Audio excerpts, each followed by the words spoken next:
welcome to the iPhoneography podcast. I'm Greg McMillan, joined by my esteemed co-host, Mr. David Podner. Hello, Dave. Hey Greg, how's it going today? It's going pretty good. Um, can't complain about the weather. It's June, finally. Well, I mean, finally. I mean, heck, it's here already. Oh It's yeah. crazy how it's crept up on us so quickly. Um, but you know what? We have the same weather, I think, pretty much on a daily basis. So I'm suspecting it was a nice day for you too. Yeah, it was absolutely gorgeous and honestly, it's completely unexpected that we were in the low 80s today and we're going to be near 90 tomorrow, which Yeah, is that a good sounds which about right for here. Yeah. yeah, and our normal temperature is like lower 70s this time of Yeah. year normally. So, Well, I haven't checked what it usually is here, but yeah. probably pretty close. Oh, iPhone related, not photography, but iPhone related. If you go and into the Apple weather app, and if you scroll down near the very bottom, go ahead, prove me wrong here, prove me wrong. No, at least right below the radar, it shows averages now. Okay. So it actually will show you what your like mine says 7 degrees above the daily high. Today was 81, average 74. Okay, there we go. Yep. Yeah. Hmm. I'll have to And keep an eye on that. I did not know that. That all of us and actually if you click on that, it will give you a graph of averages showing the Yeah. ranges that kind of happen for June 3rd, Yeah, yeah. like a daily average. Same thing with precip for the year or for the last 30 days. Hmm. Interesting. That not only could be iPhone related, but it could also be photography related for if you're planning, Mm-hmm. an excursion Yeah. somewhere. So yeah, good to know. So tonight, we don't have a ton of things to talk about. We're going to get to our recent photos, but before that, we're going to talk about a new feature that hit Lightroom and Lightroom Mobile. That's why we're talking about it. And that is generative erase. So there was, I honestly don't remember if there was an eraser tool before, but in Lightroom Mobile, if there was, I didn't use it or I never bothered with it. Uh, but this one here, It it's an eraser tool, but it fills in the the space that whatever you're erasing with it uses the AI. It's run off the Adobe Firefly AI engine, Mm-hmm. and it um fills it in kind of like generative fill. And so we're going to talk about that a bit, and then we're also going to maybe give an opinion on what we think about this as how it relates to photography. Right. So Because this is Uh, a little, I would say this is a little different from touch retouch, yes, where I think where so. touch retouch will just simply remove an object and try to fill in what they think was behind it. Like if you have a sign on a roadside chart and you want to get the speed limit sign out of the way. And Yeah, when I've done it with touch retouch, I hit the thing and it kind of fills in like the sign was never there. yeah, yeah. And touch retouch was really good at what Mm-hmm. it did. I mean, it even has a feature where if you're on like a chain link fence or whatever, you could hit that and it'll erase that, and it does a pretty good job. Mm-hmm. Um, but this one here, now, okay, so before we go any further, we should say that this is a paid feature. This is part of the suite, Mm-hmm. the feature set that you get when you subscribe to Lightroom and Lightroom Mobile. Um, and I see Scott Baker's in the chat. Scott, just I see what your comments are. Is it? I mean, is it on now? He says taps mic. Is this thing on? Probably because we were late getting started. Yeah. And anyway, so th this is part of the paid features of Lightroom, and Mm-hmm. I mean, I subscribed, I paid for the whole year a few months ago because I started using it a lot. And I thought, you know what, this is pretty good. And the masking and everything else.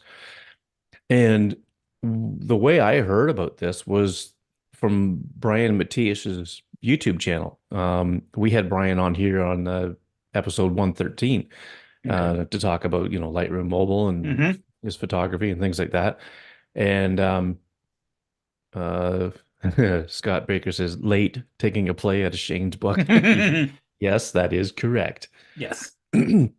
Anyway, so Brian talked about this, and I'll put a link to his video in the show notes because it's pretty good. He really shows a lot of things about this. And now, Dave, you were not a subscriber to Right. Lightroom Mobile, but when this Right. came about, I believe you are giving it a try. Is that correct? Correct. I signed up for the year, but when you sign up for the year, at least in the US, I can't talk about other places.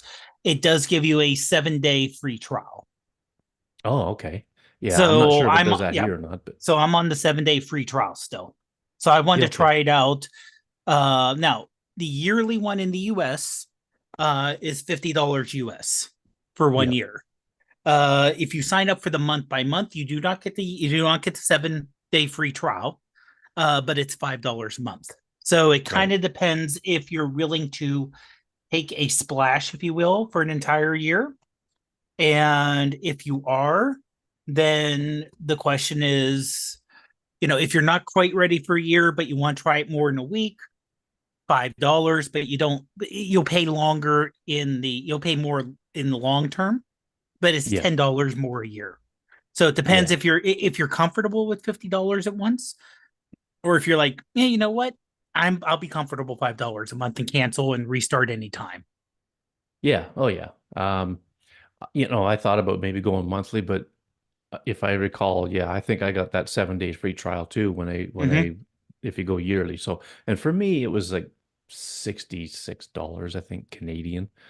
So, I mean, I've said it before and I'll say it again. If it's something that you're going to use a lot, it's worth it.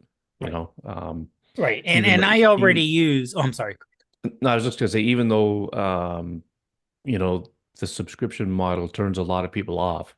Um, but I mean, you're going to get all the updates and everything else. And when you don't want to use it anymore, you just cancel, Right. period. Plain and simple.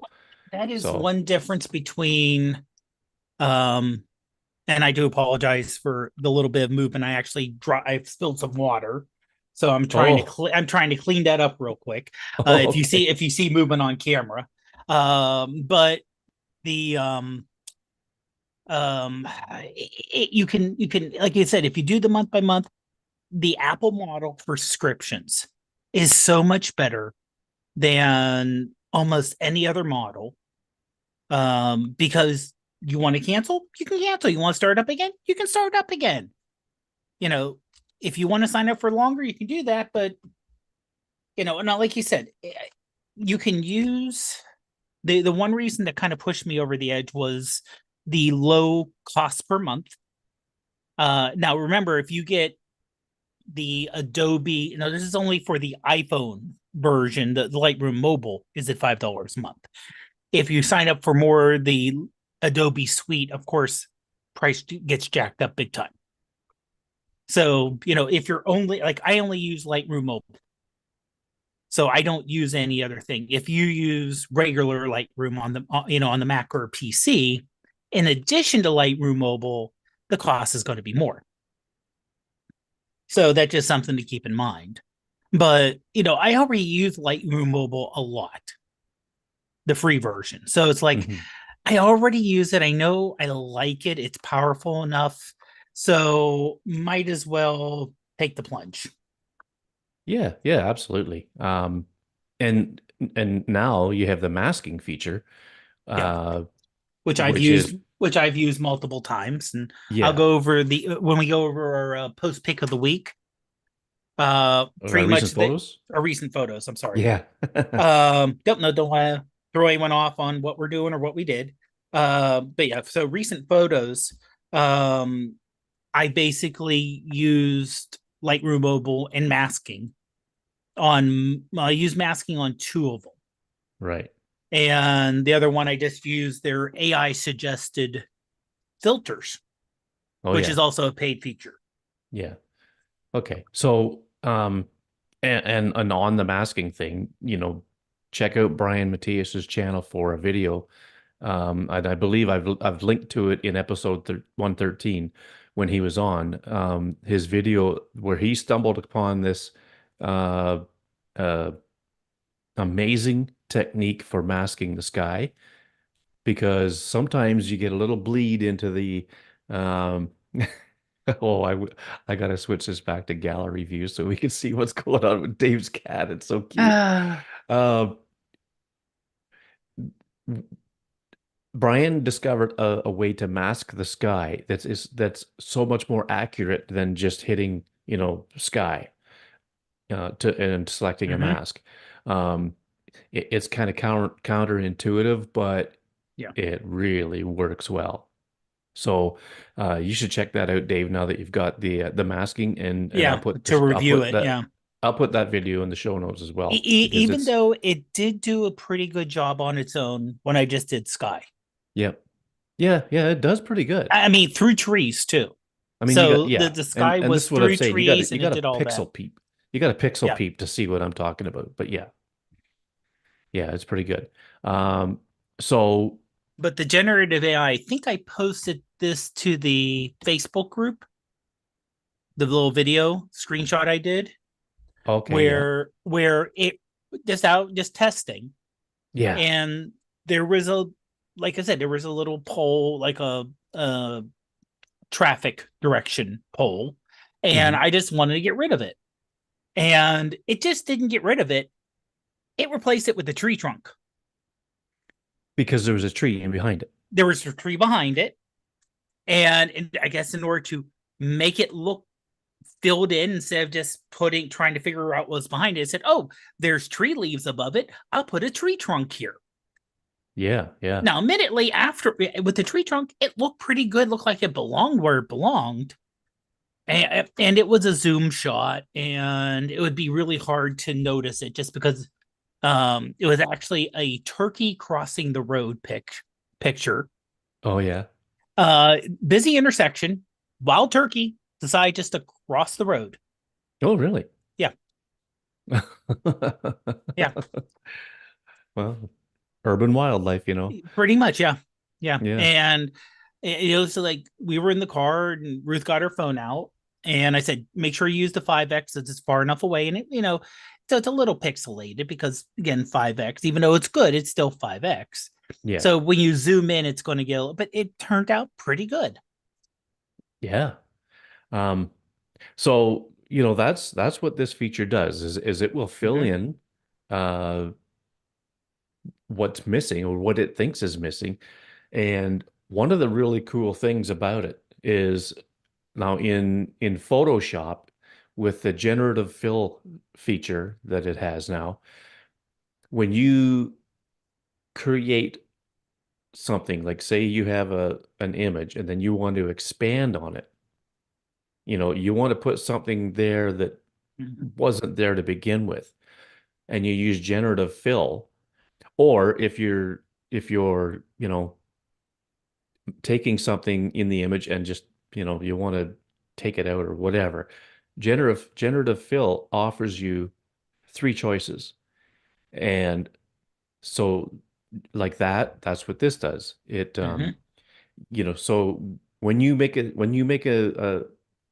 do an erase on the image, say you want to take like Dave's signpost out and it filled that tree in. Well, when you hit there's a little button called refine. And when you hit that button, it offers you three choices. First, the original that it does, and then two other ones, and you can go through them and see which one looks more realistic, I guess you could say. Mm-hmm. And and then hit the check mark, and there you go. So, uh, other than you, you could change the brush size, Mm-hmm. and there really isn't much else to this that I can think of with my limited time using it. But uh, as far as I know, and maybe Dave, you might know better, I don't know, or Scott in the chat if you're still with us. Um, Once you make a brushstroke, then you have to commit to it, hit the check mark to accept it, after you've made your choice out of the three choices or whatever. Uh, and then I think you have to go through the whole process again, like hit the erase button, do another brushstroke. I don't think you can do multiple brushstrokes in the same sequence. Uh, Mm. I'm going to play around with that at some point, but I think that's how that works. So it's there's a bit of a limitation in how much you can do at once, but I mean you can go in and and continually do more. However, there is something that just came to my mind. There is erase, or there's clone, or there's Hmm. heal. Like a healing brush or a clone brush, and then the erase brush. I've only played around with the erase tool. I haven't tried the cloning or the healing, but these are other options that are in that tool as well. Have you tried anything else, Dave? Well, I'm actually trying now Oh, okay. the heal. Now the difference is the remove does have to go to the cloud. The Oh, heal yes, yes, does that's not. right. The heal does not though. Oh, really? Yeah. So like I have a picture. I'm trying a picture of the cat, and I'm just trying to get rid of a little mark on that. No, you know what? It is doing it now. It's doing it now. So I'm not sure why I didn't do it the first time. But yeah, so just a little, little speck of dust on the floor. It's just trying to like go over to get rid of it. And it's did a decent job with keeping it as the wood grain there. But there's also when you hit refine, like I said, you got the different variations, and you can change the opaque. Oh, the Oh, opacity? yes, thank you. You can change that too, or you can restore it or just unremove the generative AI part. Okay. But this is something that can't be done on device. It sounds like so it has to go up to the cloud, and depending on how much you're doing, can take some time. Yeah. Oh, yeah. Like I guess it depends on how much detail is in the image, right? Right. Um, and like I said earlier, it's using the Adobe Firefly uh, AI engine, so maybe that's why it has to go to the cloud. Um, because I guess the iPhone doesn't have that engine built in, so that's why it goes to the Yeah. cloud. And I'm just assuming, and I'm hoping I'm right, but um, I mean that makes sense. That makes sense to me as to why it has to go to the cloud. Well, yeah, Um, because Adobe, I think also their difference is that they have to use um oh yeah, that did a good job. They want to go across platform. So they can't just say, well, the iPhone has machine learning, so we'll write it to the Apple machine learning. Well, that does no good for Android. right. Yeah, exactly. So I think that's one of the reasons they're pushing it to the cloud and back. But again, if you're, let's say, you want to do some editing on the fly, which is why you would use mobile versus, or maybe you only have mobile, you don't have Lightroom on your PC or Mac. If you're out in the middle of nowhere with slow internet, it's going to take some time Hmm. because it has to go back to the server. The server has to do the correction and then push it back. Yeah, Now, yeah. who So knows there's a whether that's going to be changed going forward? Yeah, who knows? Like there's a lot going on under the hood. Mm-hmm. Scott Baker says he hasn't really played around with the mobile stuff, but on desktop you can make multiple selections and do it all at once. Yeah. So, It looks like when I played with it, it looks like when I selected like one spot on the ground, it did it. right? It immediately did it. And I was able to select another spot. So it isn't like Oh, okay. select, do. It's select once you put your finger up, it starts processing. Oh, okay. And then you could do other ones before you hit the check mark to Right. commit. Okay. Right. All right. Well, that's good to know. I just never tried it, so I don't know. Yeah. Um, so, well, gosh, let's see what else can we say about this before we get into some Well, like I said, deeper thoughts. yeah. And like I said, I do like the fact that um the what you can do on it, the edits, including the masking, which is really nice. I think it does a good job with the masking. Um, and the other thing that you get with the paid that you don't get with the non-paid is you get a lot more of the presets, Oh and yeah. you get AI selection.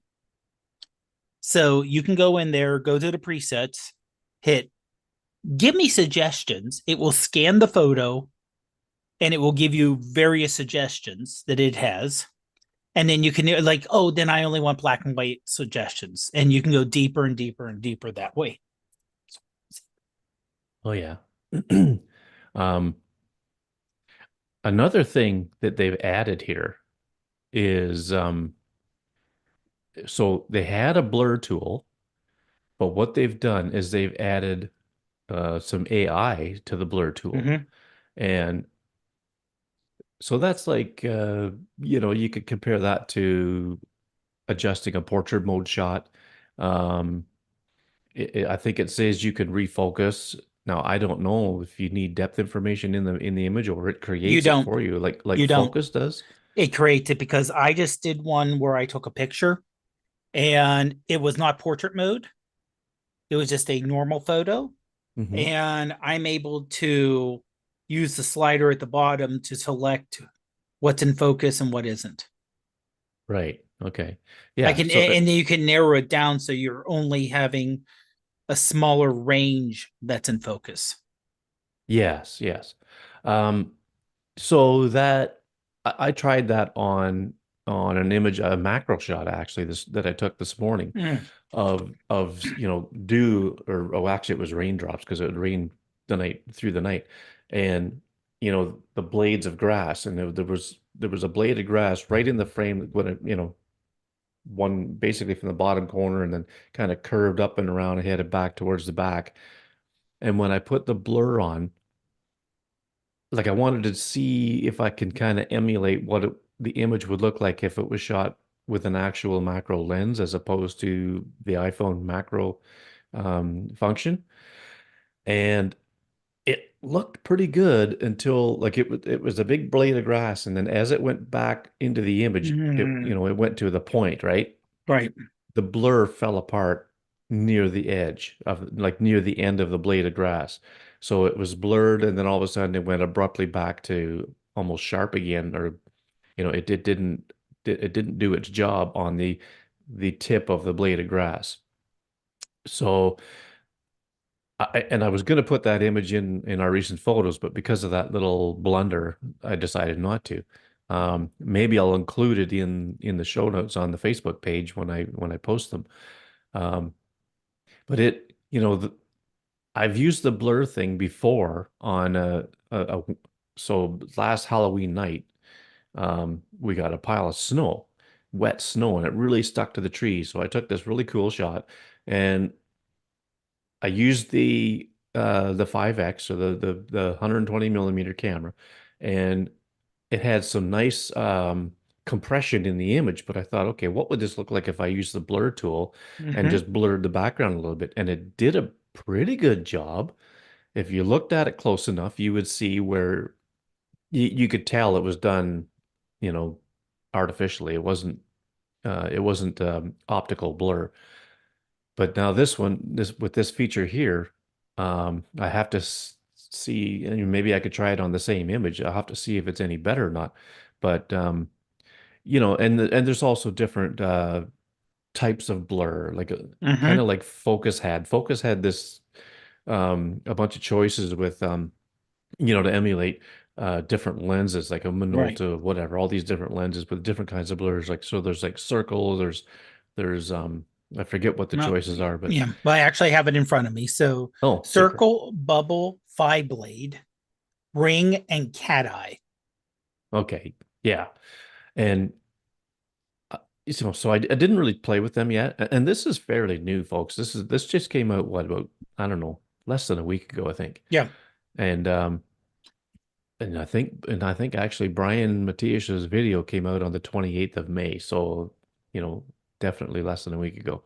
But uh So there's a few, cool features and let's see what Scott says here. I did a photo the other day, portrait mode on iPhone, and used a regular photo and used blur mode. And funny enough, they both screwed the same way. The They same both area. screwed up Yep. the same in the Yep. same. Yep. In the They same were. area. Oh, okay. Interesting. So honestly, it doesn't shock me because they may be using the same AI idea in general, Hmm. in terms of trying to figure out the edges. And there's only so much, we're still talking, it's real putting an artificial edge on something.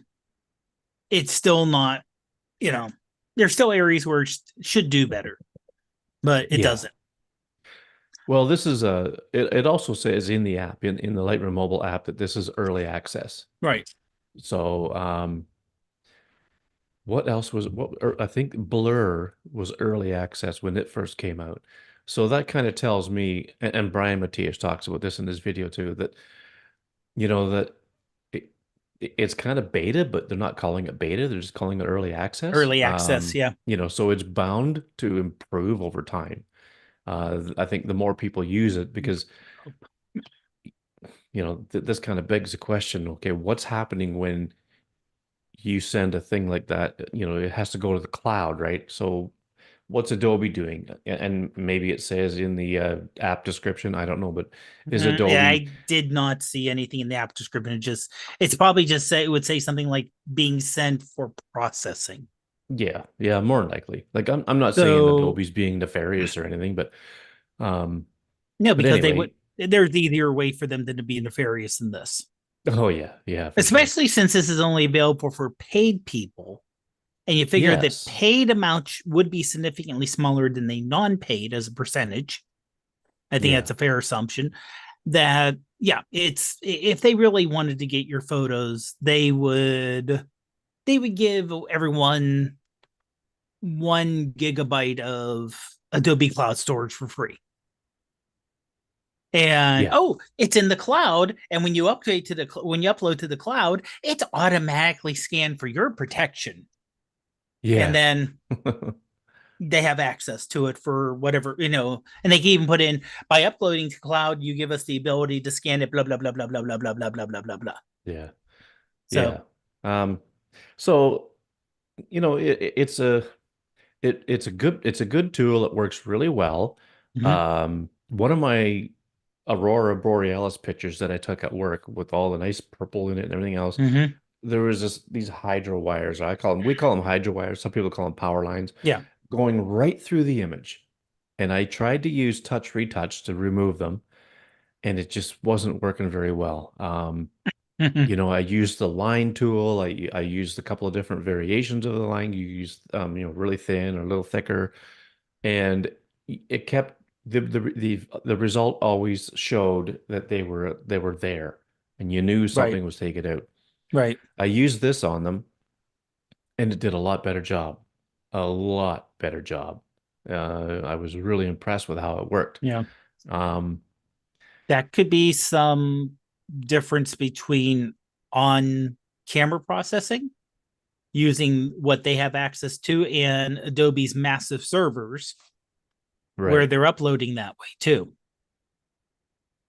Also, I don't know how big the touch retouch group is. I imagine it's small or smallish, I should say, Yeah. compared to Adobe and how much money they can throw at stuff. Yeah, that's right. Um, so Scott sent a picture that he so I'm gonna Okay, actually show it on the this screen is the here. one he was talking about where they both messed up. Yeah. So I'm Okay. gonna share this on the screen. I hope you don't mind, Scott. Um, Well, you send it to us. So this actually, by sending it to us automatically, you agree to the terms and conditions of the iPhoneography podcast to share your photos and reuse them as needed. yeah, that's a pretty good disclaimer. So he says the left one was the With regular portrait mode shot, oh, I see what he means. Yeah. and the right one was the blur tool. Mm-hmm. Oh no, no, no, wait. Oh, sorry.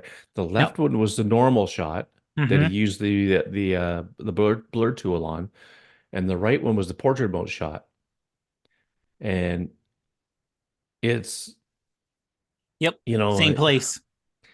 I mean, in that little area there, and I'll add this to the show notes too, folks, so you can see it. But in fact, if you're listening to this on your iPhone, you'll be able to see it on the screen. Mm-hmm. Um, so it's hard at the best of times for the iPhone to get everything completely right in portrait mode. Um, so that's why you see in behind the bike, the bushes in the background there, Mm-hmm. it didn't blur them in the portrait mode shot because it everything's so cluttered, I guess you could say, in the foreground. Yeah. Well, And I also it guess, looks the way it looks with the brakes on top and the handguard, or the brakes on top and brakes on the bottom, I guess. yeah, It almost looks like a completed circle. yeah, So I'm that's guessing right. the iPhone thinks that that is not a hole through something, but it's a circle. Yeah, It's yeah. similar to where if you wear glasses and you get it like a bit of a sideward shot, Hmm. and it'll do completely clear what's showing through your glasses. Yeah, that's right. Yeah. You know, even though I kind of wonder from an engineering standpoint, we know that the front facing um, depth of field is significantly better than the lidar facing away because a you're closer, and Yeah. they use it for security, so it's a higher density dots that are looking Yes. at you versus looking away. I Yeah. kind of wonder if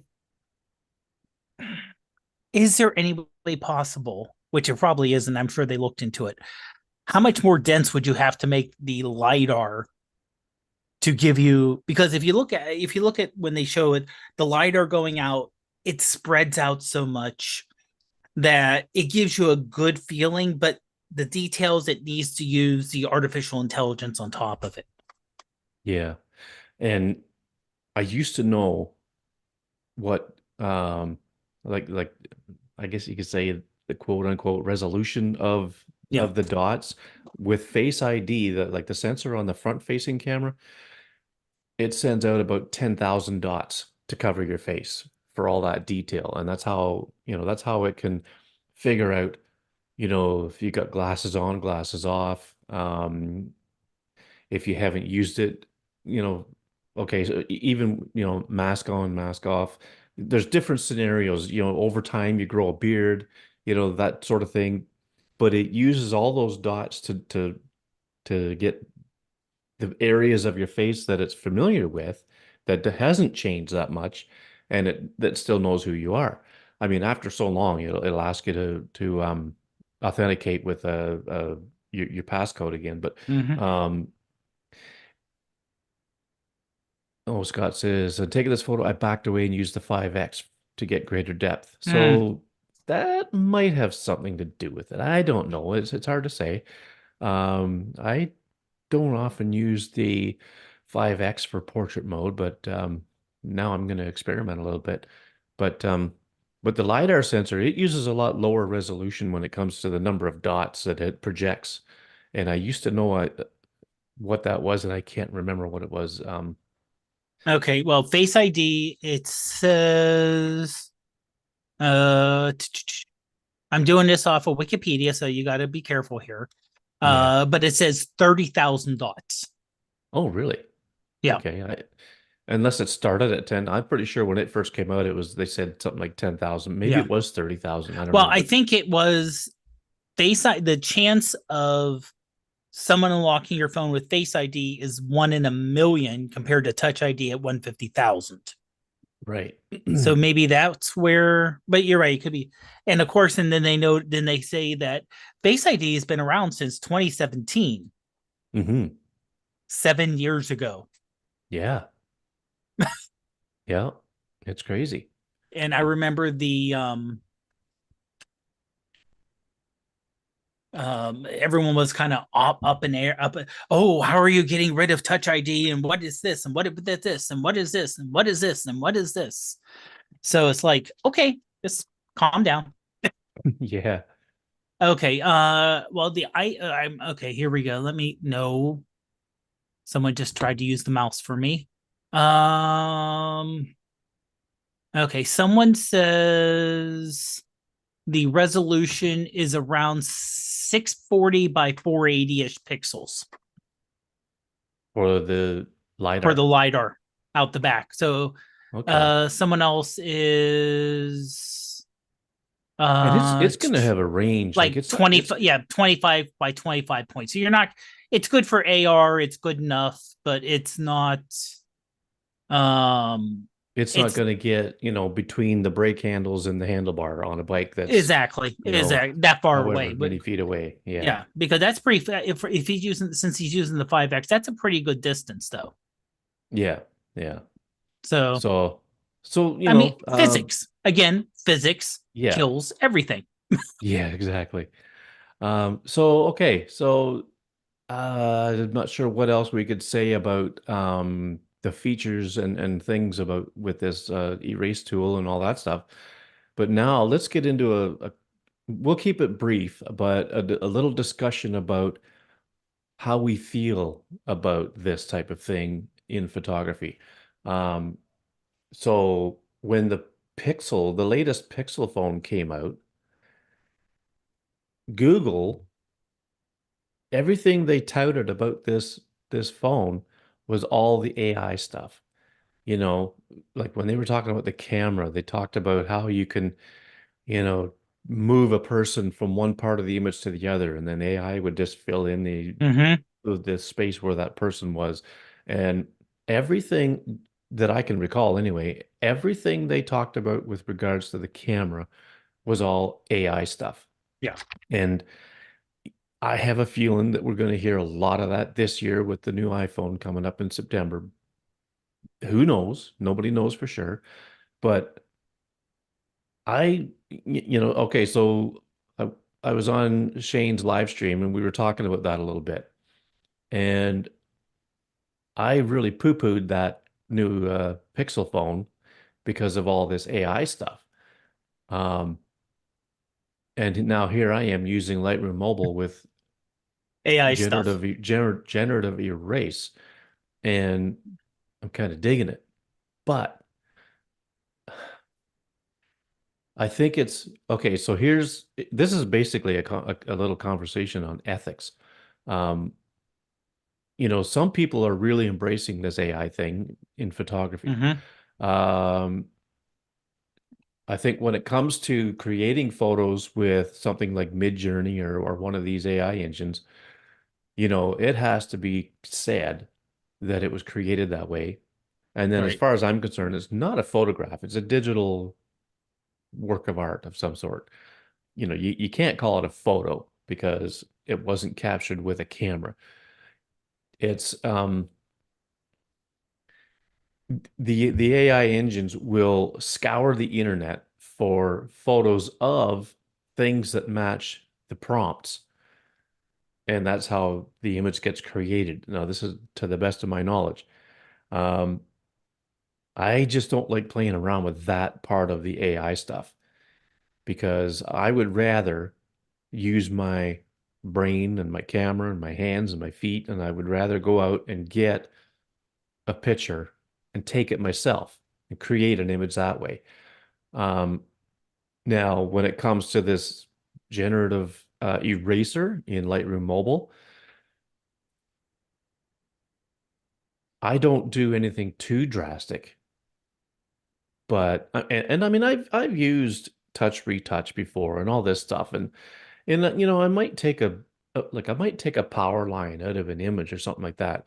And I mean, I guess that is just I'm just being just as guilty for doing that as I would be if I was using generative fill in Photoshop and creating something outside the image and adding to it. Because technically and ethically, it's the same bloody thing as far as I'm concerned. Um, I don't know. There's that whole argument about, like Scott says, I like it for little touch-ups. Yes, I do like it for little Mm-hmm. touch-ups. Um, gosh, I'm almost I'm almost two-faced on this whole thing because I there's so much about the AI that I don't like, but then there's a little bit that I do like. And I just don't want to sound hypocritical when I talk about this. So, I mean, maybe I should just start to say that I do embrace it, but to a point. Uh, what about you, Dave? What do you think of this whole thing? I don't know if I've ever Ah, really got your whole take on the AI thing. well, the thing is, and I was actually looking for, I saw a story and I was trying to remember what it was for.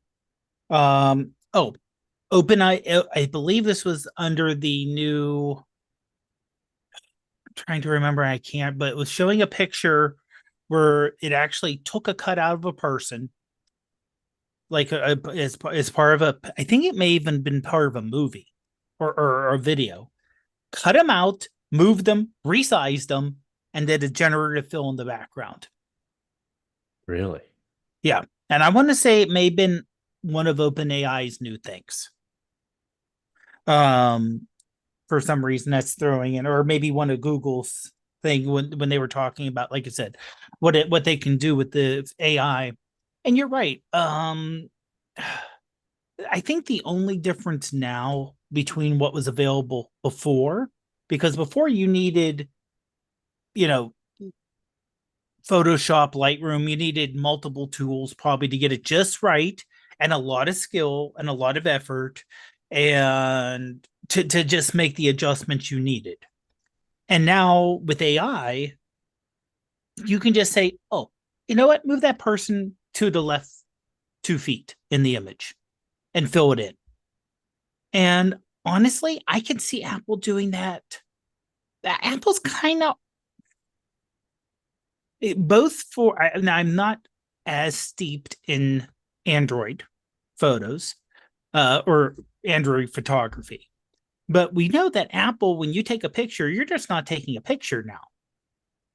You know, Oh no, you're you're you're taking taking multiple. you're taking multiple pictures. It's doing pixel by pixel. It's doing some minor adjustments, making sure the color's right, comparing this to this, and throwing it all into one. You know, that's how you can take a picture of a jumping cat, let's say with live photos, and you take that picture and it can make it a crisp, like mid jump. Or you can just go into the live and just move a little further in the back because you're taking a photo, but you're taking a composite of everything's going on. Um, it still takes art and skill to make it look good. You know, just like when people went from film to digital to really mass digital, you still need an artistic eye to make what you're doing look good, even with AI help. After all, there are people who are, and text is easier for AI than images. That, you know, there are people who are like, okay, this is, everyone's cheated forever in school. Let's just put it that way. AI just makes it sometimes a little bit easier, but makes it easier to find out the cheaters because then you can get a tool that says, okay, see if this is AI generated. So there are people out there now who are saying, I will take your AI generated document and make it sound more human.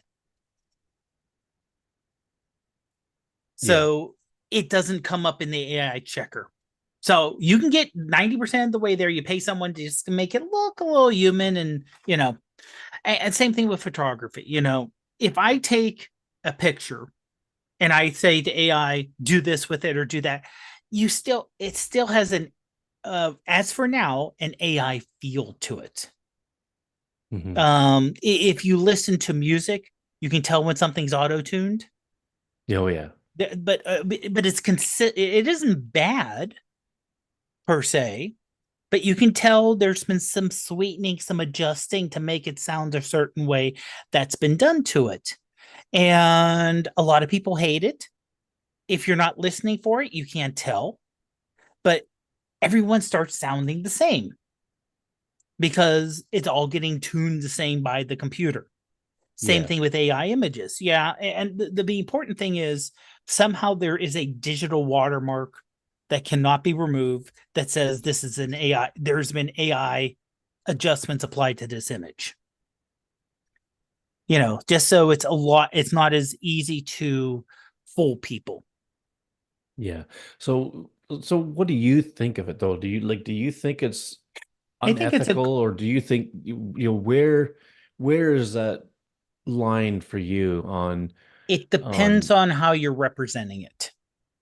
If you're representing it as I have taken a photo and I have done edits and here it is, you know, nothing wrong with it. Because most people edit photos. You're already editing photos to adjust this and do this with it. And oh, I like it if the sky was a little bluer, or I remember the sky, the image picked it up as purple. I don't remember, or I don't like this, or change this here, move this here, move this here. But you're saying, okay, this is a photo I took. Now, if you're saying this is hand raised, the exact image that came out, this is exactly what it looked like, then I have an issue Mhm. with it. Oh yeah, yeah. Because then you're saying there's no edits, or this is 100% my own sweat and hand when it isn't. So it's how you're representing it. Yeah, You know, okay. Yeah, that makes if sense. you're being out front with it, like when we'll look at the images that I took with the recent photos, there's one image. It's similar to I used the stitching app again. Let Oh, me get the Vimo name of it. Stitch? Yeah, I use that again, and I did some edits to it. Now, obviously, when you look at it, it did not look like that when I took the picture.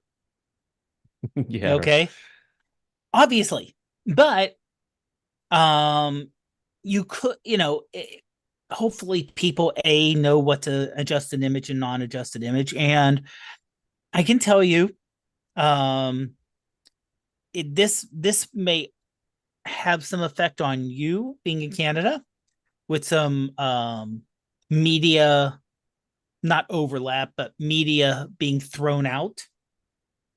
But it's going to get crazy with what images are real or not leading up to November in the US with our elections. Oh yeah. Because there will be people who say, look at this image. Is it real? Is it fake? We don't know. You know, how Well, you know what? what's going on here? I'm beginning to question a lot of images that I see online, whether it's Oh a yeah. political thing or not. I mean, Yeah. I really begin to question, like, okay, like, is this That's real and or that's when you have to learn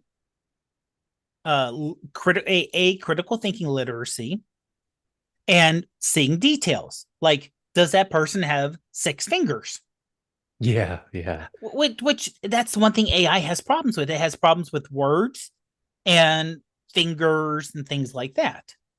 yeah, And I do agree with Scott too. Uh, Now, there's a difference between flaunting this has not been edited, like it's a brag, and saying, by the way, here's a photo I took, no edits. mm, You know, like yeah, I'll say that if I didn't edit a photo and took it straight out of the camera, a lot of times I'll say no edits or not edited or something like that. And generally, when I use a program, I will hashtag the program I use. yeah, oh yeah, But I know what Scott's saying. There are people out there's like, I'm so good. I didn't edit this. And I'm thinking, what did you take it with? yeah, Did you, because if you took it with an iPhone, like we talked about, or an Android phone, or Fujifilm, shout out to Mark Sadowski, which has its own film simulations, you're getting an edited photo somehow. oh yeah, yeah. I You mean, know, even it, film it's pictures, old fashioned film pictures, it depended on what film you were using. yes, because the different types of film can change how the Mm-hmm. image looks, obviously. Yeah. Um, so, well, I wanted to keep It is this. something to think about. It is something to Yeah, think about. It really is. yeah, I definitely wanted to keep this discussion brief because I mean I know that it could go for hours. Oh, excuse me. Uh, So you know, I have to I have to figure out how I'm going to present myself in a conversation about this stuff because you know I do embrace it to a point, obviously, because if I'm using it, um, but yet at the same time, I don't like AI generated images. And when it comes to say generative fill, when you're um, expanding an image beyond what was actually mhm. shot, you know, I've always said, you know, in recent times, since this all has come to light, I've always said, disclaim it. If you Mhm. disclaim it, then fine, it's okay. But then I have a hard time saying that it's a photograph because it part of it is, but some of it isn't. Some of it's digital art. So I mean, maybe I know I'm being a curmudgeon, I guess you could say, at times when I talk about this stuff, especially when it comes to what Scott just said. No edits with your wonky horizon. uh, I'm on the Horizon Police Department. I like a straight horizon, but anyway. Um, so I'm gonna start really thinking about how I present myself when it comes to this argument because, um, and one of these days I will find the right thing to say where I can, you know, try to maintain some integrity and dignity when it comes to this stuff because, um, I just don't want to sound like a fool, going Well, off about something that and I the don't thing know much is, about. we're all learning. Yes, that's the other thing too, is this is fairly new. This, Most of this yeah, stuff's new. yeah. So all this is new. We're all learning how things go.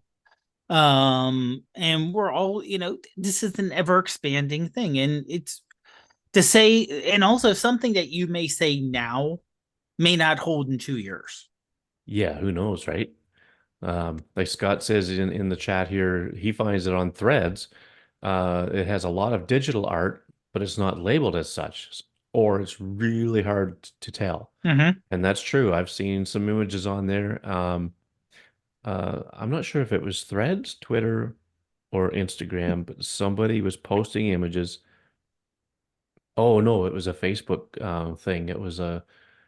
I think it was this group that keeps coming up on my feed, a suggestion to follow this group on Facebook or this page. It was a Facebook page of these images that are obviously AI generated. Right. And I looked at the description of the page and it says digital artist. Okay. So, but he's not saying anywhere other than right there where it says what this page, the category of the page is. He's not saying that all these things are AI generated because there is people on there saying, "Oh, what a gorgeous image, you were so lucky to capture this and all this other stuff." And it just drives me crazy when people buy into it like it's a real photograph. And he's not going on there saying, "Oh no, no, this is just AI." No, he's just lapping up the views and everything else, Well, yeah. you know. Again, yeah. It's the problem is it's hard to take an absolute stance on anything because it's up to each person and how each person shows it. Yeah. Yeah. And there are so many cases where and so this is something that drives Ruth crazy, by the way, just drives her absolutely nuts, that someone will post something, let's say on Facebook, um I fell, and sorry folks, I had to pick that up. She'll post something on Facebook, or someone will post something on Facebook. She won't. And people are like, "Oh my, I can't believe this. This is so amazing. I've never seen this." And she looks at it for 3 seconds and goes, "It's fake. Yeah. Yeah. It's not even a good fake. It's a fake. Just Yeah. look Yep. closely." And I think she's getting a little bit more involved because she during the day she has the TV on background. So she's Hmm. not really watching it, but she got hooked on Catfish. And for those who don't know, Catfish on MTV is where people are trying to set up date online dates or something, and the Catfish crew tries to see if that person on the other side is really that person, Oh, okay. or if it's a fake profile that the person's getting catfished. And so many times they do a simple, oh yeah, here's a picture of Juan, or here's a picture of Joe they sent me. He has problems doing anything live via like Skype or FaceTime, but here's a picture. And all they do is a simple reverse image search. And Yeah. they're like, oh, this person is a model who lives in Brazil. Is your person a model who lives in Brazil? No. They probably just took the picture, you know. Yep. And she's the same way with looking at images when people post, oh my goodness, have you seen this? Like, it's fake. I've done a search. I found where the original person posts, and it's not a hard process.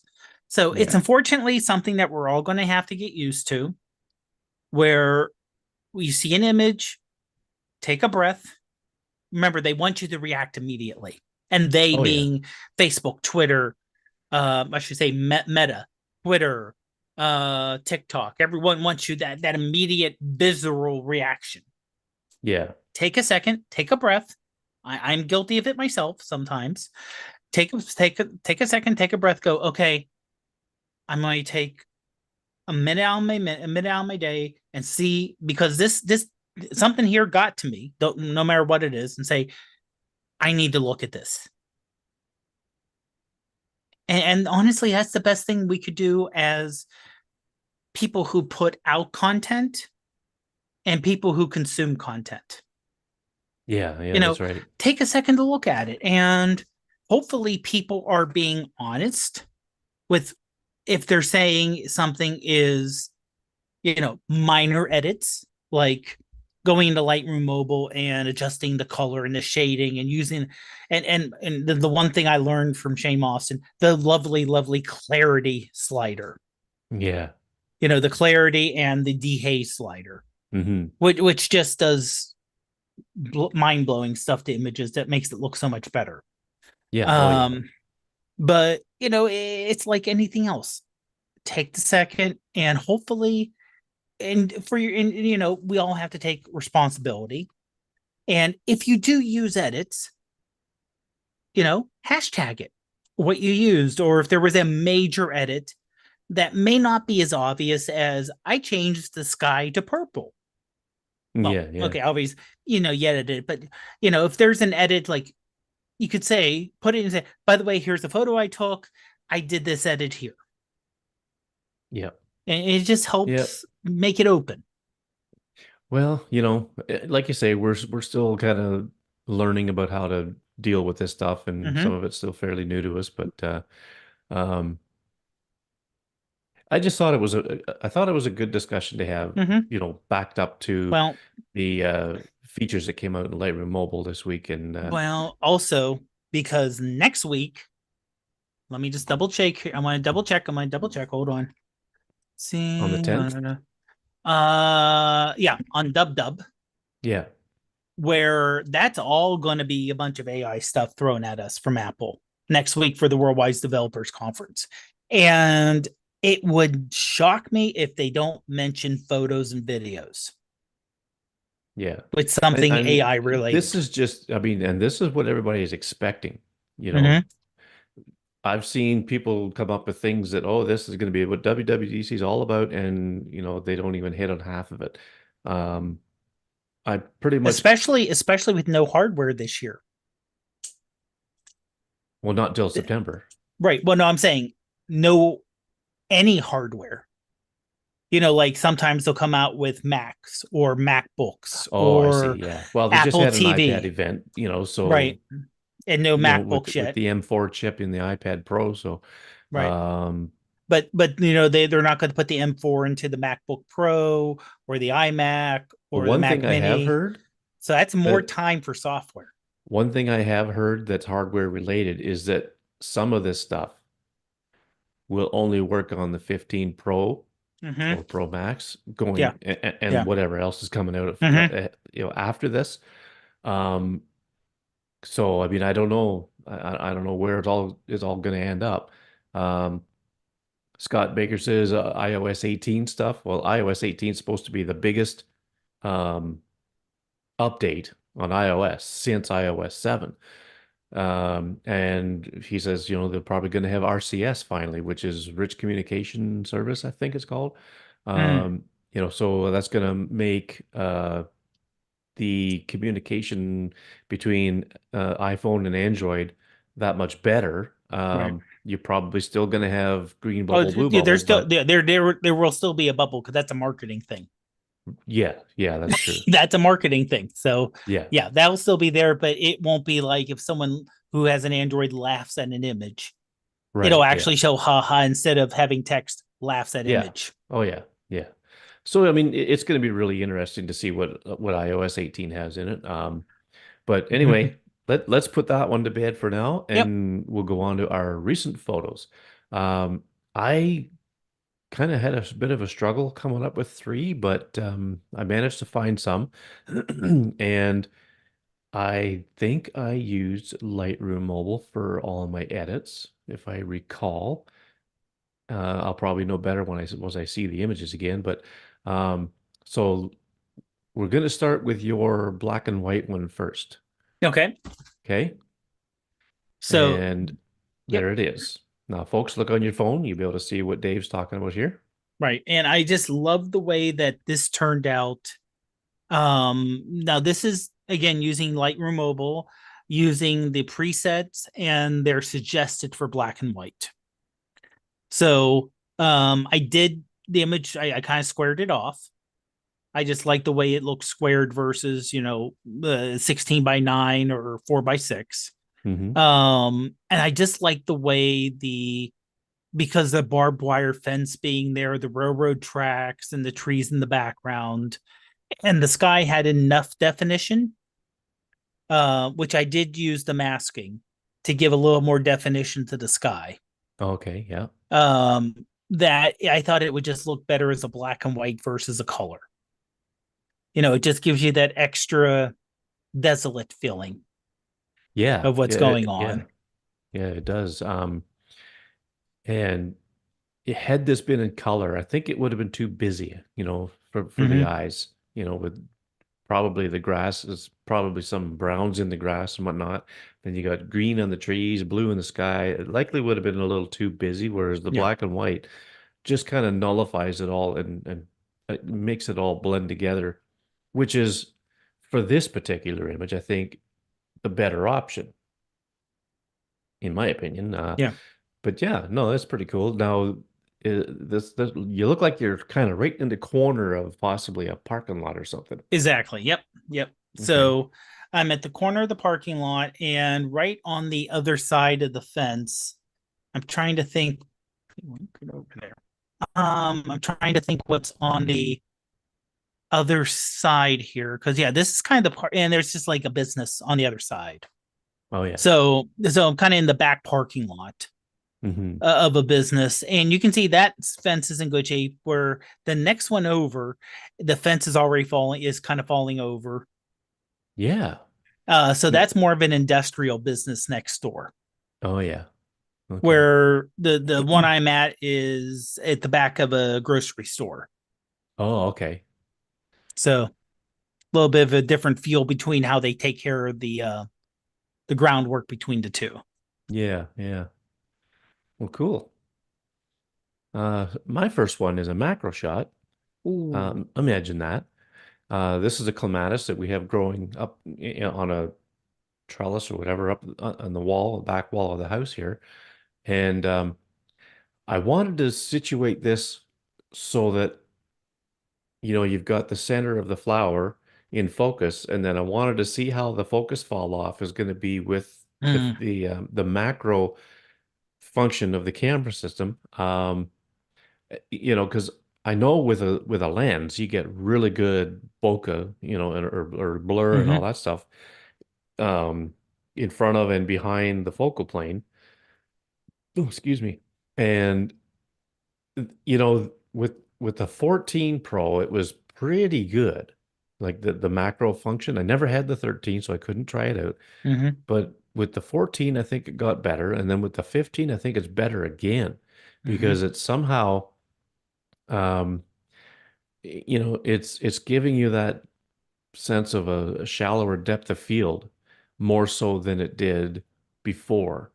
Um, so that was basically why I took this. It was just like kind of like an experiment. So I mean, all I did Hmm. was it's not cropped, but it's just edited in photos with a little bit of saturation Mm. and Okay. slight vignette around the edges just to kind of draw your eye into the Hmm. yellow center of the flower. So Yeah, that's especially all I did with that. it was the sharpness differences, but also the color difference. That Yeah, was yeah, because the only place that's really yellow is the middle of the flower, yeah. and just surrounded, and the contrast between the purple and the yellow. Hmm. Just giving you that it kind of leads you right there. I really like that. And that yellow in the background is deciding on the house. So that I Oh, guess you okay. could say that kind of complements the center of the flower a little Mm-hmm. bit. So yeah, just another macro shot. And I took a macro of one of these flowers like on this plant a few years ago with a lens. And admittedly, it does look better. But with the 15 Pro Max, it's kind of, and I'm trying to think, you could do a macro with the one times, or you can do it with the 0.5. You can do it with the two times. You could even do it with I think you can even do a macro with the five times. I'm not sure, Yeah. Yeah. but I think this was with the 0.5, Okay. um, just so I can get really close to it. Mm-hmm. So next we have this one here. It's a real tall vertical one. Yep. And this is one I caught when I was on a run. I think I may have. Then this is a couple years ago. I took a very similar photo in the same position. It's an old burned down house, and the red is a chimney. And there was just an opening in the trees, which kind of framed the whole opening there. And this was heavily redone in Lightroom Mobile using the masking. Okay. So I use the preset because the color of the tree is the color the trees are all green. They're not Oh this yeah. yellowish green. They are green. Oh, okay. And the sky was kind of a gray, Hmm. overcast gray. So no blue tint to the sky at all. And the actual stack, the red part, was just brown. So the preset gave it kind of that, I want to say almost like a faded vintage look to the leaves, where it's Yep. kind of that yellowish look. I just want Or the or sky. or autumn looking Yeah, even. yeah. Yeah. And I want the sky just to pop a little bit more and just having that gray off gray color. Hmm. So I did again, went in, did the masking, did a great job with picking in between the leaves Yeah. and just gave that a blue. And then I wanted to have the actual brick structure really pop a little bit more. So I made that red. Hmm. Yeah. So again, something where no, this isn't close to, I shouldn't say structure wise, it's the exact same photo that I took. I didn't Right. use a Mhm. erase tool, didn't add anything to it. Color wise, completely different from what I took. Yeah. Yeah. And it's just one thing I just kind of like. Sometimes you want to have a picture of what's there that's maybe just a little enhanced to Hmm. clean it up. And I just wanted to go a little more artistic here. Yeah. Well, it looks good. I honestly thought it looked like autumn. But Mm. then I realized, oh yeah, this is our recent photo, so I got to hear the Yeah. story behind this one. And I think the edit is really cool. You could tell people this is last fall and they probably wouldn't know any different. Yeah. Um, I'm trying to picture in my mind what this would look like before the edit, and with all that green, and I'm assuming the bricks were probably more of a brownish color. Yeah, they're Yeah. just straight brown with some black, with Yeah. some charring on it. So, I mean, well done, sir. I mean, really, really good at it. And I mean, you've explained what you did, so I mean, it's fine. Uh, yeah, it's not like you're passing this off. You're not posting this on social media saying, "Hey, I just took this picture." Um, Right. but because looking at it, one could possibly think that it was the way it was, out in where it was where you took it. Mm-hmm. Just because it looks like it could be in the fall. So yeah, no, that's cool. I mean, you're you should be able to put some classes on for editing. And I see you just sent me whoa, Yep. you just sent me the original. Holy cow, folks. Okay, I can't show it on the screen just yet. Um, but I'll put this in the show notes I'll put them side by side, Dave, Okay. so people can get an idea of, you know, what you did with the edit because this is crazy. Yeah. Oh, that's brutal. Yeah, so that's good. That's really good. My second one, I call this one my dog's nemesis, and it's a squirrel in a tree, and this is not altered for color. These leaves were red like this. Oh. So obviously it's a red maple, um, or a crimson maple, I guess is the better word. And I shot this with reflex with the 5 times, and instead of using Pro Raw, I used Raw, and I didn't have to do a whole lot to see the details in the squirrel. I brought up the shadows a little bit, and I think I might have used the dehaze slider just a wee bit, but other than that, um, that's pretty much how it came out. And I was pretty impressed with how the camera dealt with it because the sun was directly up behind the squirrel, and I just kind of hid it behind a leaf. So that really, really bright spot at the top, that's where the sun is. And you know, I don't know. I can't say enough about the iPhone camera system because I mean, Yeah. Reflex, any of these apps, they all access the camera API, Mm-hmm. which is what Apple built. And it's just amazing what what kind of pictures that can be produced with it. Um, but you can see the hair sticking out from the tail of the squirrel. Um, the detail for especially with the 5X, the detail I think is pretty good. Mm-hmm. Um, but yeah, my dog would chase these things around all day if you let her. So that's my dog's nemesis. Now this one, I'm curious to hear how you did this one. Sure. This is also Lightroom Mobile. Doing the presets to get the purple in the trees. So basically, it replaced all the green with purple. So is that like one of the infrareds or something? Not per se the infrared. It was just one of the presets down below. Oh, okay. Then it kind of gave an orangey look to the bricks on the houses. So then I went in and I adjusted those to basically take all the color out of there. Oh, okay. So, and then I did a final edit for the sky to boost up the color to give it a bluish tinge. So it would have a Okay. contrast between, again, it was overcast and gray. Mm-hmm. So I gave it a little blue to give it a little extra definite, a little more contrast. Yes, a little more contrast between the sky and the actual purple.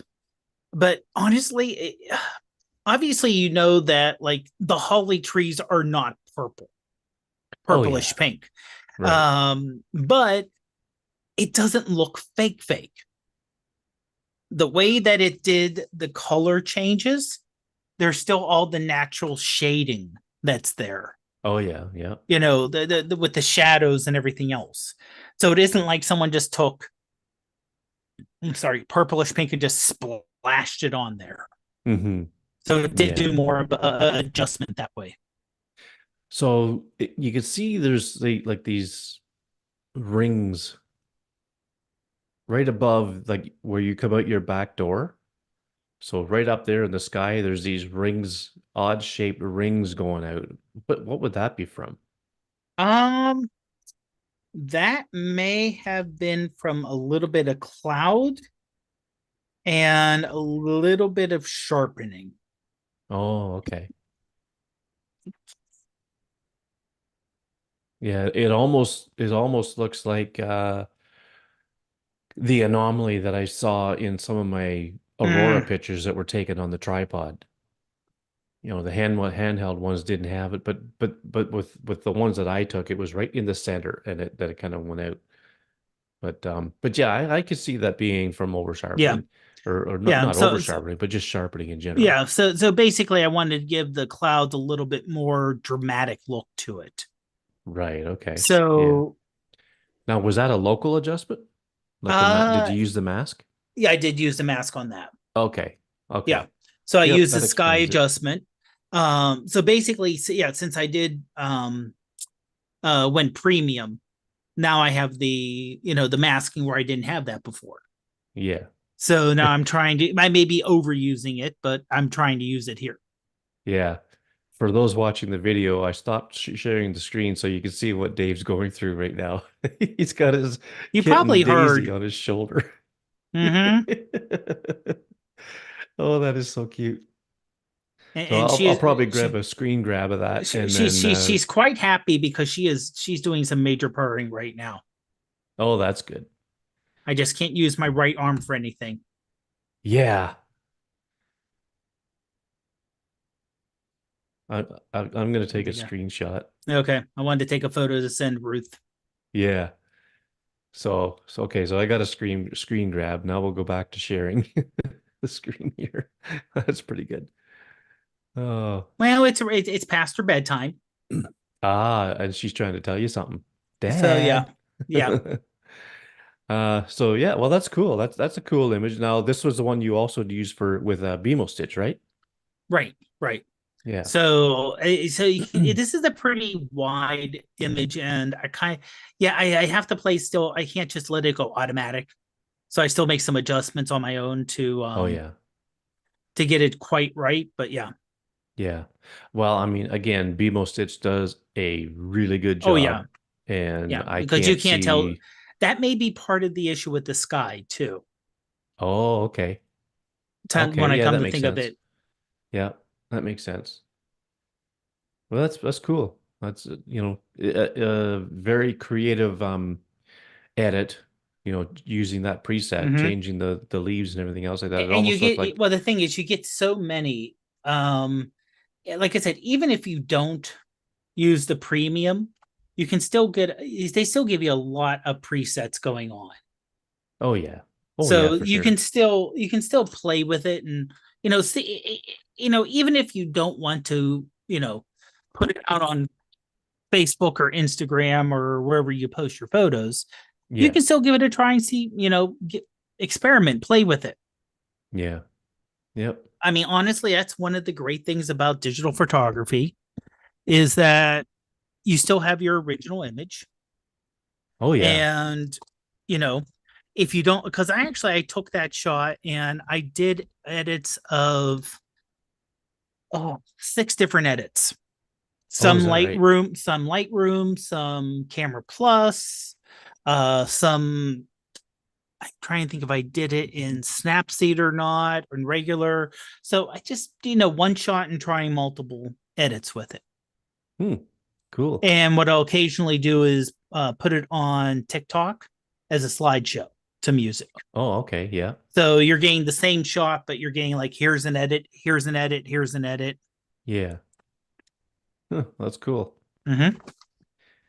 Alrighty, so Oh. my third one, this was something I was in the house, my wife was out back on the back deck, and she said, "Come look at this, quick." So I had to run out and I couldn't believe it. I This was crazy. Um, so this is saturated a bit to bring out the color because Mm-hmm.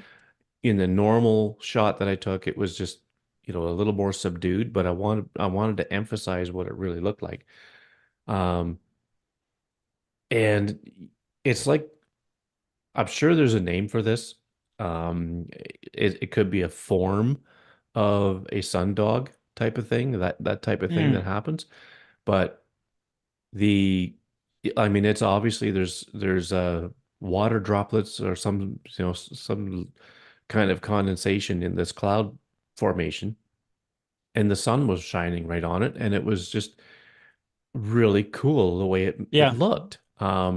So I took a few shots at home and I thought, oh, there's hydro lines in the way and there's trees in the Mm. way and everything else. So I said, I gotta go. So I'm basically a 2-minute drive from the edge of town. It's not like I live in a big Mm. city. So I went out to the edge of town where there's nothing but a field out above below this, and I started taking a few shots. And by the time I got there, it had started to fade a little bit because, the clouds are moving and all that stuff just kind of Mm-hmm. moved out of the way or whatever. But I still managed to get a few. I think this was one of them. And it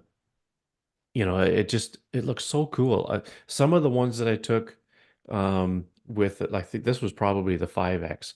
Some of the ones I took with even the 2X, it looks like like an angel or possibly like a Mm-hmm. bird flying or something like that. When Yeah, I I'm on this one. I'm getting definitely Yeah, yeah, a bird look to it. yeah. So I did put this in the Facebook group already, but I'll put this on our page for the post for this Mm. episode, and I'll also put one of the other ones on where you can see a little more of what's around it.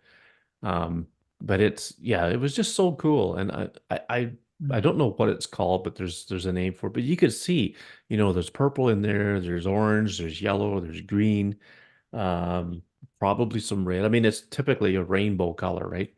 And I thought, it's just so cool looking. Um, I'm glad my wife saw it because if she didn't see it, we would have missed it completely. So it was just really, really fun to chase this down and try to get a half decent picture of it. Yeah, that is one issue sometimes if you um try to get these images that are just there, Yeah. that especially for rainbow images, if you wait, they'll be gone. Oh yeah. Oh yeah, for sure. Um, luckily, the outskirts of town isn't far from you. I mean, luckily it's a small enough town that, I mean, yeah, if I lived, further north from here, like because this was looking south. And if I lived further north into town, then I probably would have missed it had I tried to drive to the location I was going to. But uh but no, I was lucky enough to get a few shots of it, and with a little bit of editing, I was able to make it pop just a little bit more than what it looked like to the naked eye. So Mm-hmm. um so that was fun. Mm-hmm. All right. Well, I guess we got ourselves a show. Mm-hmm. So, just a couple of things to touch on real quick, folks. The next time you see us broadcast, we hope it's going to come out just fine, but I will no longer have a subscription to Zoom. Um, I just can't justify paying for us in Canada 240, $250 a year, whatever it is, just to be able to do this. So, um, I would like to be able to use Zoom, but I'm gonna try Obsidian or OBS, whatever it's called. Mm. And Dave and I will probably be on probably Skype maybe, or I think we could even do it with FaceTime. I don't know. We're gonna do some trials here, um, and we're gonna actually try uh, putting it to YouTube live to see how that goes. So if you Mm-hmm. see a thing pop up, it's going to be a test between now and the next show, which is 2 weeks from tonight. And we're just going to see what happens. But we'll get it figured out and we'll make it work. Now, And no promises because I'm bringing this up now and I haven't talked to Greg yet about it. But, next week is WWDC. So yeah, I don't know if I don't know what your work schedule is next week. in terms You of know what? just getting something out as a test Yes, that's a good idea. afterwards. After, because I mean, it Okay, doesn't have to be. It doesn't have to WDC. be. It doesn't have to be long, but just enough to cover that. Yeah, because that'll be. It's their normal time, so it's 10 a.m. Pacific, 1 p.m. Eastern on Monday. Will be the Yeah. keynote. Good morning, everybody. Yeah, good morning. Okay, so I'm on nights, but I'm gonna see what's happening Monday night at work. I might be able to swing that one off, and if I can, we can do it Monday evening. Um, that yeah, like you say, that's up in the air right now, so Mm-hmm. we'll we'll see what happens. Either way, you know what, Dave, if I can't do it Monday night, we'll have a test that week. Um, maybe the Wednesday night of the 12th. And if you're available then, and then we'll do a test and see how it works, and we'll just broadcast it on YouTube, and for the test, we'll talk about WDC. I mean, I know Yeah. it's going to be well covered by the press and everything by Oh yeah. then, but we're going to have our own opinions on it and whatnot too. Mm-hmm. So, And we'll and we'll also say invite, if there's any photo related. Like I said, yeah, oh yeah, the great thing about AI being so big in the things, there's no leaks. yeah, that's right, There's no, well, they're going to come out with an M3 iPad Air, or if they yeah, say this is the first year since 2021, they said there's no hardware. 21 was still a heavy pandemic event, and same 2020 obviously was too, but hmm. you're going to have to go back to when they had quote unquote normal event, which is still not back to what it was pre-pandemic, and it may never go back, Well, um I think where you have they're, everyone on stage. yeah, I they I don't doubt they we'll don't see like that that anymore. anymore. Yeah. Yeah. But the fact that you're going to see, um like I said, with AI, yes, there's going to be AI stuff which is less crazy. You'll Hmm. be able, it'll be on device, be able to combine this and this and this and this and give you all this little personal assistant. I can see that, but I'm hoping they can pull off some crazy photo stuff. Yeah. You know, based Yeah, it'd on be the advanced interesting. AI we have, you can just use this photo, and if you take a photo of a group, and we'll get everyone's eyes open Yeah, yeah, and everyone's yeah, smiling and do all that kind of stuff. yeah. Well, we'll see what happens. Yeah. For that test, I'm going to open up the invitations to just about anybody that wants to join us. I don't imagine, that we're going to have a ton of people knocking the door down to join us for that conversation. But Scott Baker's in the chat room. You're Mm-hmm. invited, Scott, if you want to join us. And it will be earlier in the evening. It's not going to be at 9 o'clock or anything. I think we should shoot for maybe 7, Dave, if that's all right with you, if Yeah, that that works for you. should be good because because I'm going to work that day, and I'll be home by 5ish. So yeah, that won't be a problem. Okay, so Yep. that's 7 o'clock Eastern, and I'll see what Shane's up to. I'll see if we can coerce Scott into coming on. Um, let's see, maybe even Mark and Matt and anybody else from the Tiny Yep. Shutter group that wants to join us, and we'll just see who all we can get. And I think that'll be a really good test. If we have a bunch of different people on, and Mm-hmm. we'll just see what happens. But the other thing I wanted to talk about real quick was my website. I changed the domain to macmillanmedia.net. It used to be Macmillan Photos. Um, so, I've got the page there for my books and whatnot. It's, macmillanmedia.net/books. Shameless plug there.